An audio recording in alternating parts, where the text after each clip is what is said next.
Hey everyone, Grayson the Bard here, and welcome back to day 143 of the Hunt a Day, and happy Valentine's Day to those of you who celebrate. And those of you who don't, happy Friday. I realized I'd done something kind of themed and special-ish for every major holiday that has happened over the course of this challenge. Like for Halloween, we hunted in the swamp because it was spooky. For Christmas, I did the bear hammer hunt and poem with the great Gray Baggy and Roggy and them. And then for I was thinking, what am I gonna do for Valentine's Day? And then it hit me. I was gonna do my send off to Rise, and Monster Hunter Rise has the power couple of Wind Serpent Ibushi and Thunder Serpent Narwa. So what a perfect time to do the All-Mother hunt. I did Ibushi and Narwa much earlier in the challenge, but I never hunted All-Mother, so I figured let's do it.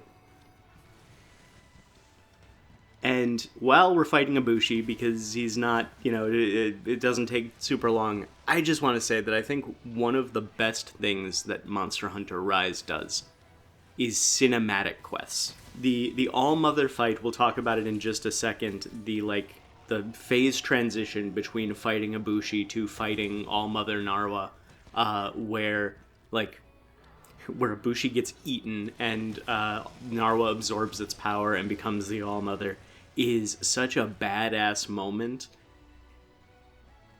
And then in Sunbreak, they double down on those kind of quests with the first things first, the quest before the final boss, which I'm going to talk about. I have one more regular monster hunt tomorrow, and then I'm going to talk about Geismagorm and Primordial Malzeno, but both of those, their quests are cinematic as hell as well. And Rise does such a good job of blending the story into the action. Everything about the All-Mother fight is cinematic as hell. The theming, the build up in the story, even if I don't think the story is great, I don't particularly like Rise's story. I think it misses the mark in a lot of places. But the build up to All-Mother and the music especially. I talked when I did the regular Narwa fight how it feels like something out of the Nier series. Just really sad and at the same time bombastic and epic, but it has this these underlying tones of just this is a heartbreaking song. You hear that when you are fighting All-Mother, and it is so good. I will, however, say the comedic disconnect of this very sad, somber atmosphere that the quest progresses, and then just hearing the second All-Mother goes down, hearing us shout to each other, "Attack the babies." As you are presented with an opportunity to hit the egg sack that Narwa has, will always be funny to me. By this point, I think we should be getting to I'm trying to remember the details of my hunt this morning, but I woke up at 3 o'clock this morning and did this, so my brain is kind of fried. I'll be honest with y'all. Could not sleep last night, but I think we should be getting to the point where Ibushi is about to make his grand sacrifice. So I want to talk about that moment, because the first time I saw it, when I was playing through Rise for the first time, I absolutely loved it. I thought for sure, when I saw that the quest was fight Ibushi and Narwa, I thought I was going to be fighting both of them at the same time. So when I get into the hunt and Ibushi is by himself, I was like, oh, okay, something's going to happen. Maybe it's going to be a gauntlet thing. I'm going to have to fight Ibushi, and then I'm going to have to fight Narwa. And I was half correct, but I was not expecting, to see, outside of a cutscene, in game where you can interact with it as it's happening. You can, shoot at Narwa as she is chowing down on her man. You can, fire the ballistas at her while that's happening. And I love that they did that instead of making it a cutscene that you can't interact with. Because you can, like I do in this quest, you can take a second and you can step back and you can watch as it's happening and you're taking kind of the heartbreaking majesty of the whole deal. Or you can optimize and you can get damage in. Wahoo, bada bing, bada boom. It is one of my big complaints with the Geismagorm fight. And I will talk about that on Sunday. On Sunday. That's when I'm gonna do Guys Magorm. But it is such a good moment. And then the fight with Allmother itself, it feels like it is incorporating the best of both regular Narwa and Ibushi.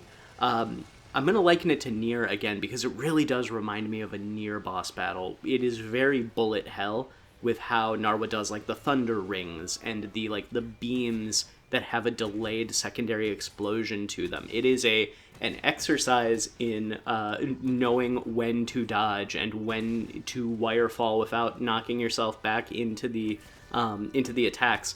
And it is also not a quest you should do at 3 a.m. without any coffee, because you will wire fall at bad moments and launch yourself back into attacks, or get there is a moment in this quest that I was busting out laughing because she hit me with her tail, I wire fall, she like a volleyball spike slams me into the ground, full denial, and I was sitting at my desk just cracking up because it was such a good moment. I will point it out on screen when it happens because I fucking lost it. And then 2 other moments that I have to talk about with the Narwa fight. Her ultimate, Rise is very much, and it is a issue that I have with Rise specifically that doesn't seem to show up in many other Monster Hunter games.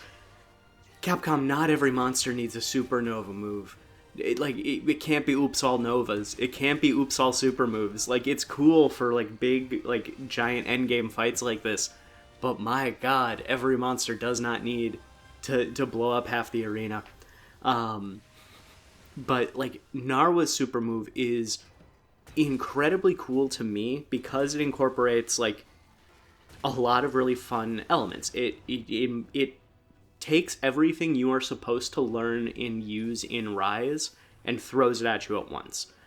You have the spinning Dragonators, which is any monster that weaponizes a Dragonator at you, top tier for sure. But the spinning Dragonators that you have to dodge through, and you have to figure out the timing to maximize your movement, and you can use your wire bugs to dash in there easier. You have the rings of electricity that come out that you can either, again, use the wire bugs to get around, or use the balliste to guard and not take damage from it. Both things that you are supposed to learn and incorporate into other hunts or the rampages. Oh, the rampages. There's a reason I didn't do any of them during this hunt today. You're supposed to learn all that stuff throughout the game, and then they throw it to you in Narwa's Nova, which I personally think Narwa's Supernova move is the most justified from a gameplay perspective of any Nova in the series, because it makes sense that they are throwing everything at you, and this is hey, you've been learning this for however many hundreds of hours you've been playing, go. And then there's also the moment where a Elder Dragon joins the fight in order to act as a mount for a little bit. I really liked Wyvern riding when I first played Rise and when I was pretty much only playing Rise and Sunbreak. As I've been going back into games that have actual mounting systems, like Monster Hunter World, Monster Hunter Generations, I guess those are the 2. I miss them, and I am so glad that Wyvern riding is not going to be a thing in Wilds. I am so happy that we are back to a more traditional mounting system that is that feels connected to the combat rather than its own separate minigame. And I'm not the biggest fan of Magnamalo as a monster. I don't mind him. I love the fight. Don't like the design. So it was not a very hype moment for me when I see the Purple Blade Tiger jump down into the hole to in vigorous air quotes help with the fight. I would have much preferred it reminds me of the moment. I'm not going to fight Amatsu in this hunt today, unfortunately, because I don't have the time to. But it reminds me of the moment where Utsushi rides in on a Thunderlord Zenogre in the end of the story version of the Amatsu fight. Give me that with Hanoa and Minoto. Have Hanoa and Minoto, who were incredibly in the story affected by the serpents, they were practically possessed by them for a good chunk of the story. Have them be the ones to come in Like, I know they didn't have the follower system working yet, but have them, like, ride in on a monster, or, like, have them send in a monster to help us out with the fight, rather than just a random Magnamalo showing up for, like, no reason. It's a big black spot on an otherwise pristine quest. I really like the All-Mother fight. It's a lot of fun. And I'm sad that we're probably never going to see it again. Any endgame boss monster, I think, has a very hard time coming back. Like, final boss monsters especially don't come back often. Like, final, like, end of game, not end of low rank, end of high rank, end of master rank bosses tend to stay in the games where they are from. Maybe that changes. I would love for it to change. But I think Narwa and Ibushi did not leave a very positive impact on a lot of players, and despite how good the All-Mother fight was, Rise was very much marred by negative perception very early on in its life cycle until Sunbreak, which I think did a very good job of rebuilding its reputation. So I'm not expecting to ever see Narwa and Ibushi again. And so I think I gotta give them both, I gave them both 0 out of 10s for showing up in Monster Hunter Wilds, and so I gotta give them the same, 0, maybe 1 out of 10 to show up in Monster Hunter Wilds, with I think 1 or 2 out of 10 to show up in a future Monster Hunter game. And again, this is all speculation on my part. I am spoiler free on Monster Hunter Wilds since September. So please, if I am right, and just don't tell me anything about Wilds. Don't say, hey, Narwa and Ibushi aren't in it, but what about this guy? I don't care. I don't want to hear it. I want to fight all these monsters. I want to see them for the first time when I'm playing the game in 2 weeks, baby. 14 days. We're almost there. And I am going to wrap up the ramble there for today. Thank you all so much for watching. I think I need to get up at 3 in the morning earlier because I feel a lot more energetic while I'm doing my recording of the voiceover today. I'm sure that won't be bad for my health. Like, comment, and subscribe if you want to. Don't if you don't. And until next time, I'll see you next time.